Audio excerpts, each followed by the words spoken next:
To be successful is to be helpful, caring, and constructive, to make everything and everyone you touch a little bit better.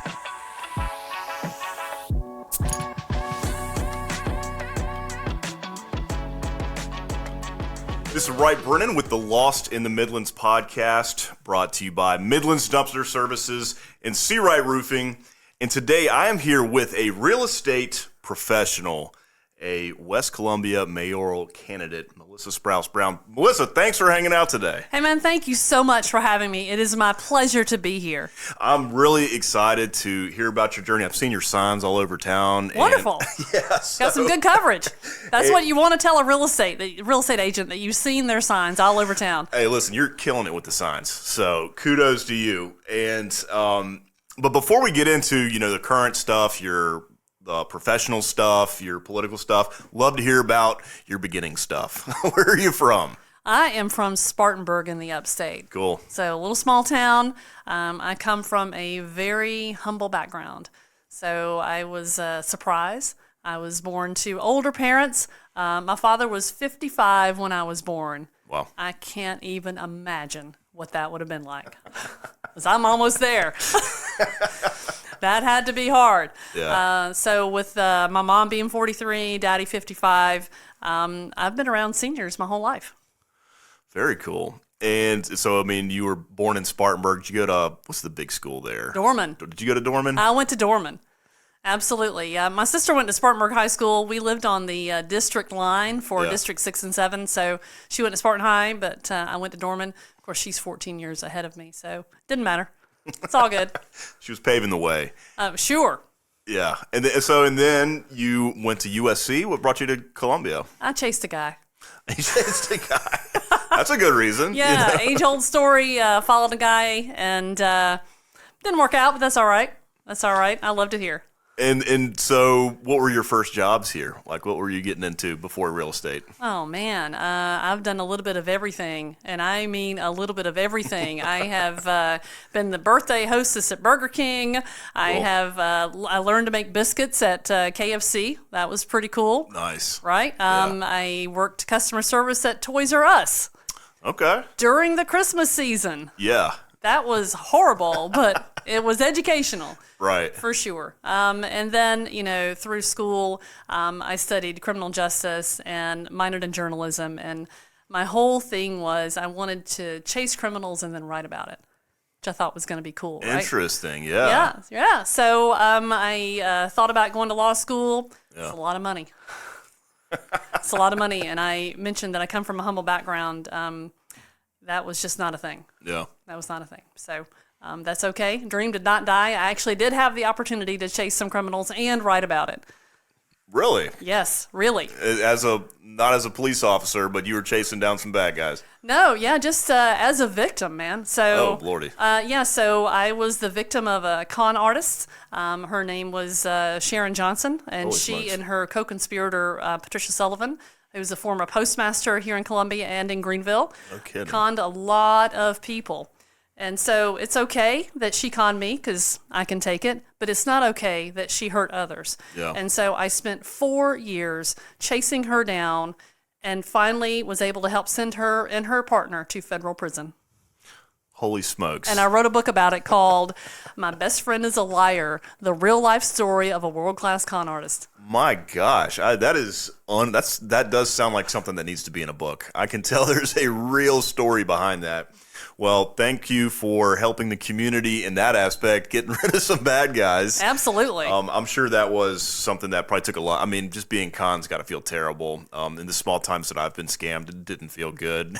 It didn't feel good. And so one of the things that I learned from it is, it's okay to tell someone if that happens to you, particularly our seniors. If they're conned, they don't want to tell anybody because they're embarrassed. Yeah. And it can happen to anyone. There's some very sophisticated cons out there. Yeah. And plenty of things that we all see in emails every day, things that are done over the telephone that for seniors in particular can be very confusing. Yeah. So I think one of the reasons that I wanted to write that book was to tell people it's okay. Yeah. It's okay. And here's how you can recognize a con or a scam and maybe save yourself or save someone else. That's awesome. That's awesome. That right there just goes to show that you're already thinking of the community. And this is kind of all coming to, leading up to your mayoral candidacy.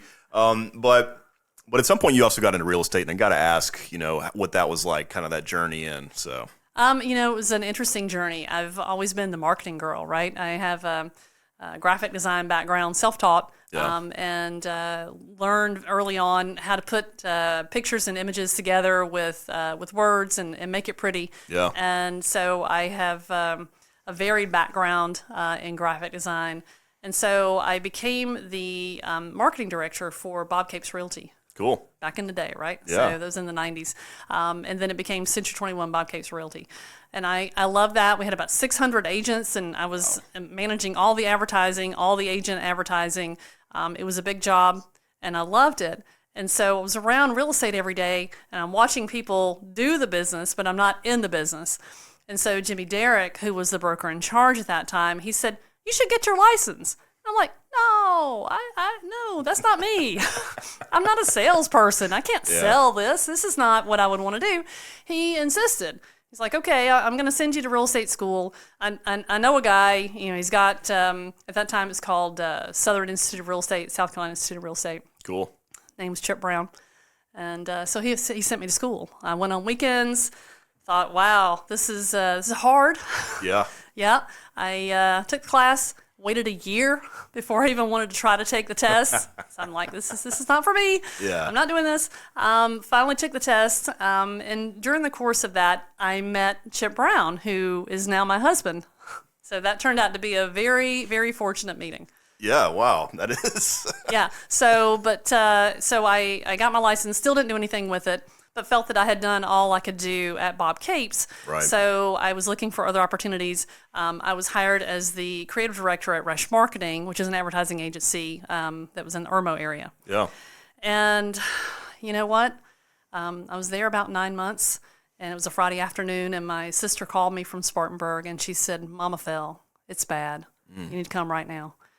And so I went to my boss and said, "Hey, I got to go. There's a family emergency." And he said, "No, if you leave, you're fired." My gosh. And I said, "Okay, thank you for the opportunity." And I got a box and threw my stuff in a box and drove to Spartanburg. And that started a journey that I never expected to go down. Even though I've been around seniors my whole life, I had no idea what I was in for. Yeah. My mom was in bad shape. My father had dementia. I didn't know it. She had hidden it from me. And so I started the caregiving journey without a job. I was terrified. But I was dating Chip and called him and said, I'm going to need some help. I need to figure out what to do. And he said, "Okay, well, it's all right. When you get back, come to work with me at the real estate school. We'll figure something out. I'll get you an office here, and we'll figure it out." And lo and behold, my first day at the real estate school was 9/11. Wow. What a day to start something new. Yeah, no kidding. Yeah, I mean, talk about being terrified on all fronts. Yep. And so that was my first day at the real estate school, and I guess officially in the real estate business. Yeah. And so I thought, well, this will be great because I have the marketing skills. I'll help agents who are coming in, brand new folks, get business cards. Yeah. Help them get their personal logos, all their marketing together. Since I have that skill set, and I did that. Still didn't want to do it for myself. Didn't realize the golden opportunity that was right in front of me. I was still so focused on helping others do it their way. And, over the years, things changed. The economy got really tough for real estate. And we would go with the school from having 50 or 60 people to 5. Wow. If we had 5, we would have the class. Well, that's not sustainable. Yeah. It's just not. And that was so, like in 08, 09. It was. Yeah. It was. We struggled with that for a few years. And I remember asking our accountant, I've got a little bit of money in retirement. What can I do? What can I do to save us? And he said, well, you can try to start something on your own if you want to.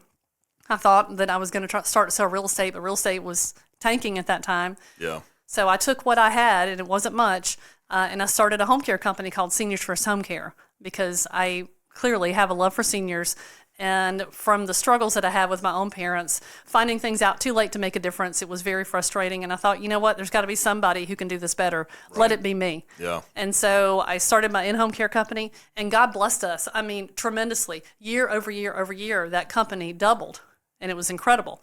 And I was managing a large number of caregivers. We had clients. We were serving 24/7, and it was amazing. And it was hard, but it was amazing. Yeah. And I loved it.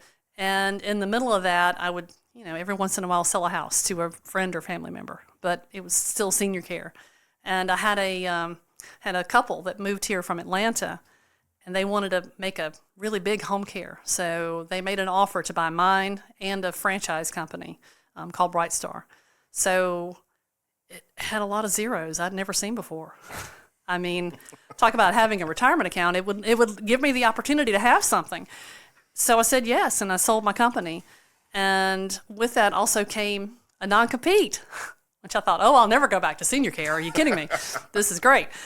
So let me start selling real estate, because we're still doing the real estate school, and that was just rocking along just fine. But I wanted to start using my real estate license, and I thought, what a neat way to transition to real estate is I will focus on helping seniors, right? So that's one of my niche focuses, is that if you are a senior and you're wanting to make a transition to an assisted living, yeah, or any type of facility like that, like a independent living, memory care, skilled care, and if you need your house to pay for your care, that's something I know about. So I try to help seniors who want to do that.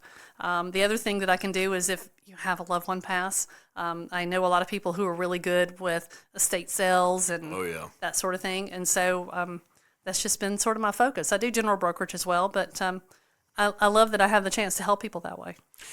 Yeah, and your story is so interesting. I mean, like you said, it's obvious that you have a special place in your heart for seniors. But as an entrepreneur, it kind of all came together, and you were able to combine your passion, your ability to overcome adversity, and then next thing you know, your company's blowing up. Yeah, absolutely. I mean, it's a neat thing to see things work. Yeah. But there's so much responsibility, because you have people's lives that they depend on you. I mean, if you're the employer, you've got to make sure that everything is working. Yeah. Because I couldn't be responsible for that failing. That would just kill me. Well, that is really awesome. That's quite a business model to scale. So yeah, that's very cool. And I got to imagine, there's definitely also headaches in the real estate. I mean, and maybe it's not quite as no doubt. The emergencies may not be as quite as there might not be so much on the line, but there's not. And I have to tell you, I had a mantra in the in-home care world, because when I would shut my door, I had on the back of the door the WTF Command Center, pushing back disaster an hour at a time. And so the goal was, let's just get through the next hour, whatever we need to do, and then we'll tackle the next hour. And so that was the way to get forward. Yeah, well, spoken like a real leader. You know how to get it done. We got to just keep moving forward. That's right. Absolutely. That's fantastic. Well, speaking of leadership, I do want to hear about your inspiration to take on the mayoral candidacy here. That's a tough one. Yeah, I know. Candidacy here in West Columbia. Another challenge. I mean, I can tell that you love a challenge. You're writing books, starting companies, moving jobs. Tell me about your inspiration to do this.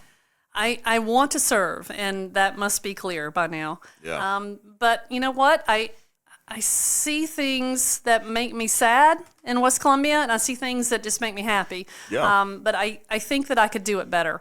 And the reason that I think that, I have a compassionate heart.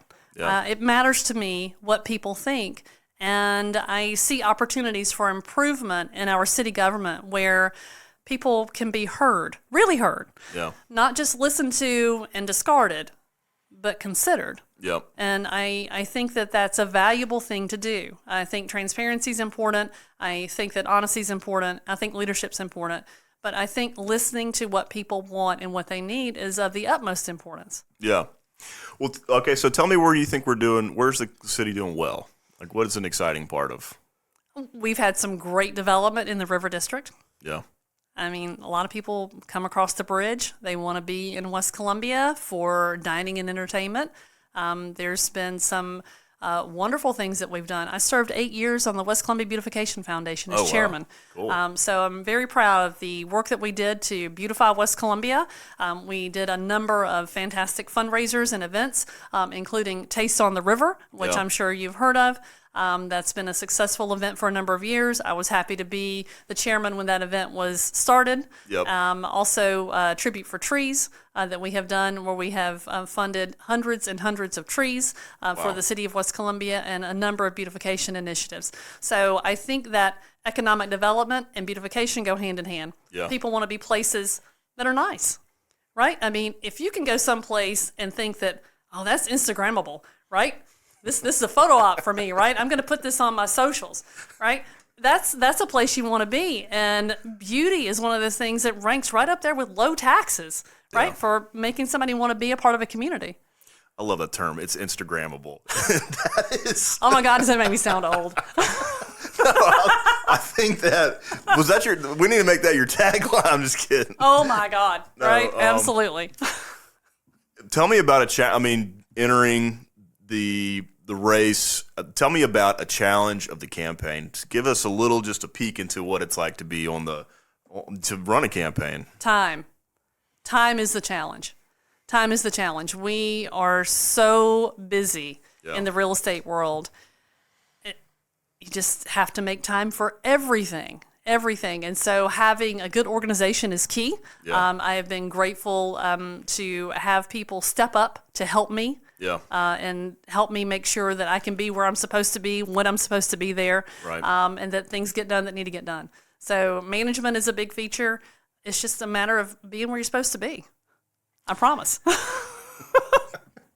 I want to have you back on when we talk leadership, because I can tell you got a lot of qualities about you. You're speaking of time, and I can tell that you are a leader at heart too. It's not just that you're an entrepreneur. Thank you. That's so kind of you. Somebody who's interested in getting into politics, what's some advice you can get them? Maybe they want to run for just a council or something. A lot of people say that the entry to the world of politics is the school board. Okay. Right? So that's a very good level if you've never done this to begin. I jumped the gun, I guess, right? So I jumped right over school board, went straight to mayor. But that's where I feel that I could best serve right now at this point in my life and my career. But if you are interested in politics, there are lots and lots of training programs out there. There is a great organization called the Leadership Institute. Yeah. Have you heard of them? No, Leadership Columbia? No, like that? No, Leadership Institute. They're based out of Virginia. It's sort of a national group. Cool. And they offer all kinds of candidate training schools. Oh, okay. And there's, if you want to talk about local, there's a group called Women in Leadership, and they have wonderful trainings that are both in person and by Zoom. And it's all levels of running for office, from the beginning of what's your story, what's your why, all the way up to campaign finances. How does that work? If you've got to file an ethics report, how do you even do that? If you've never done it before, you need some guidance. Wow, that sounds like a very, for anybody who's doing it for the first time, what a great resource. Mm-hmm. And it's run by a great woman. Her name's Barbara Rax, and she's been a business leader in Columbia for decades. She is amazing. She used to have a clothing store called Rax, and she's been a leader for a long time. Very cool. All right, so somebody who's interested they want to learn more. They want to learn more about your real estate, maybe your campaign. Where do they go? How do they find you? Well, certainly the campaign website is the easiest, melissaforweco.com. That's melissaforweco.com, melissaforweco.com. All right, fantastic. What if they want to buy a house? Feel free to give me a call at South Carolina Realty at 803-791-3800.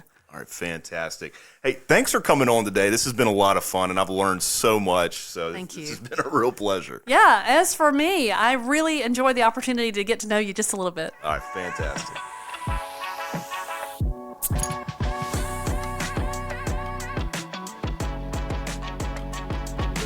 Hey everyone, many thanks for watching. If you enjoyed this episode, give us a follow and click the bell to stay up to date on future episodes, or click the link to watch another previous episode. Also, don't forget to like, share, and please leave us a comment. We'd love to hear your feedback.